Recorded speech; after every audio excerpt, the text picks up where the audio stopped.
Hey guys, my name is Matt Bogosian. I'm a real estate agent right here in the Middle Tennessee area. If you are buying a home here in Tennessee, then you are going to have to sign a purchase and sale agreement and submit that to the seller. So I think it's really important that you at least have an idea of what is on that purchase and sale agreement and have an understanding of it, because I feel like when it comes down to buying a home, timing just gets insane and it becomes a rush, and people don't have the time to review things like I feel like they should. So I'm going to share with you guys this purchase and sale agreement, and I understand that this is probably boring for a lot of you. So I'm just going to skim through it really quickly, and you guys can pause the video if you want to look at things in a little more depth or detail. But I just want to go over it so you guys understand exactly what's on it and know what to look for moving forward, especially if you're going to make an offer on a home here in Tennessee. So let me just expand this right here. Okay, so like I said, this is called the purchase and sale agreement. And this is what you are going to make an offer on when you, this is what your agent is going to fill out for you and you're going to sign and you'll use to submit an offer on a home. So in the top, it's just going to have the address of the property and your name and the seller's name. This right here is really important, okay?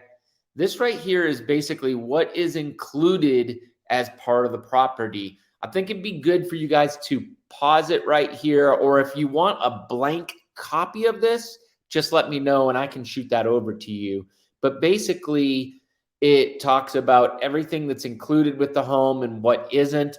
One thing that's not included in Tennessee, unless you ask for it, would be a refrigerator. So if you look right down below here, it says other items that remain with the property at no additional cost. That's where you can write in a refrigerator or whatever else that you want to ask for. Just know that sometimes if you ask for too much in this section, the lender might come back and say, hey, hold on, we're not financing a golf cart and a couch and a pool table or whatever else. The next section talks about leased items, not a big deal. Here's where you would put in your purchase price. So whatever you're going to offer for a price. This here talks about your financing. So most of the time you're going to have a financing contingency unless you're paying cash, or if for some reason you want to make your offer a little more appealing, you can waive your financing contingency, but most people aren't doing that in this market. Okay, this talks about your obligations after you go under contract, and if you've got a loan, it says that within 3 days you should make an application for the loan. It says within 14 days, you'll show that you are going to get insurance and that your lender has looked at your file and you guys are proceeding. So there's just some details on the loan here.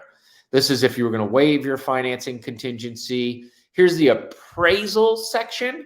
So you can either waive your appraisal, or you can say it is contingent on the appraisal value, either equaling or exceeding the purchase price. Here's where it talks about closing expenses. So basically, if you leave the contract as is, the seller pays their closing costs and you pay your closing costs. And your closing costs would be like lender fees. There's going to be the title company fees. There's going to be, if you have points and you're buying down your rate, stuff like that. And it's all actually explained in this paragraph. The one thing that isn't spelled out is title expenses.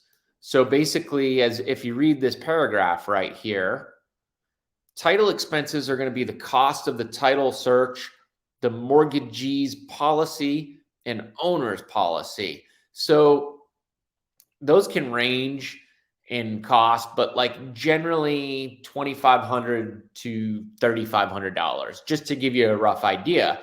So this is kind of 50-50. So sometimes the seller pays and sometimes the buyer pays. It just depends.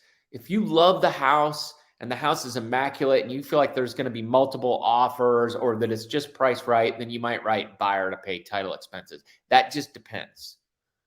And then right here, this is if you're going to write in anything to change who's paying what up here. So if you're asking for closing costs, you could write in here, seller to pay $10,000 of buyer's closing costs or anything like that. This is where we would write in the closing agency. In Tennessee, we don't have to close at the same closing agency. So most of the time, in fact, we normally do it at different closing agencies. But if you want, you can match what they're doing or where they're closing. Here's where you write in your earnest money. People always ask me how much earnest money. I usually say there's really no required amount, but normally like 1% of the purchase price is pretty kind of normal. But if you want to make your offer more appealing, you can do more. It just depends. All right, this just talks about earnest money. This is where your closing date is going to go in. So when you make an offer, you want to make sure that you give yourself and your lender enough time to actually be able to close. And normally that's 30 days here. Most lenders, if you've got a pretty cut and dry file, can close a home in 30 days. Some can even do it sooner. So typically 30 days here. But that might change. We might ask the seller if there's something they want. They might say, hey, can you close in 45 days? So that can change. That just talks about possession. Greenbelt's not going to matter unless you're buying something with a lot of land. This talks about title. Like I said, I don't want to bore you guys with all stuff. Okay, so the inspection section, basically, and you guys would have to read through this, but basically we would put right here that you are going to have an inspection done in a certain amount of days, and you'd write that in right here. Typically, that's going to be about 7 to 10 days that you would write in. That's usually enough time for us to get an inspector scheduled and get out there. I think it is beneficial for everybody to get the inspection done as soon as possible. So say you have 10 days. If you can get the inspection done on day 3, you still have time if there's something you want to dig a little deeper into. Say there's like a foundation issue or a crawl space issue, and you want to get somebody that specializes in that out there, you'll have time to do that. And of course, the seller likes it if you get it done quick, because if you're going to back out because of it, they want to be able to get it back on the market as soon as possible. So this is if you're going to waive the inspection. Now, the final inspection is basically that the inspection where you're just going to walk the house and make sure it's in the same condition. We typically do that the day before or the day of closing. This isn't for you to inspect the house again and find new issues or things you didn't see. That period has already come and gone. This is just for you to make sure it's in the same condition as when you last saw it. All right. I'm going to keep scrolling here. There's a lot of good stuff. This contract basically spells everything out, and I do encourage you to read it and highlight some things and just know what you're signing. I don't feel like a lot of you do that, but I mean, I get it. Here's if you were going to ask for a home warranty. That's not really that common. Normally people save that, so I wouldn't worry about that. Sorry about that. My phone just rang. All right. Let me just put this on. There we go. All right. Scrolling down. I mean, this is spelling everything. Equal housing. This property is being sold without regard to race, color, creed, sex, religion, handicap, familial status, or national origin. Down here would be if there's any addendum or anything added to this agreement. So maybe there's a temporary occupancy agreement we might add in here. Or here is also special stipulation. So you can also write in here if you're asking for closing costs or if there's anything that you want to change in the contract, you can write it in right here. And then on the bottom, you're going to have a time limit to your offer. Typically, that's 24 hours.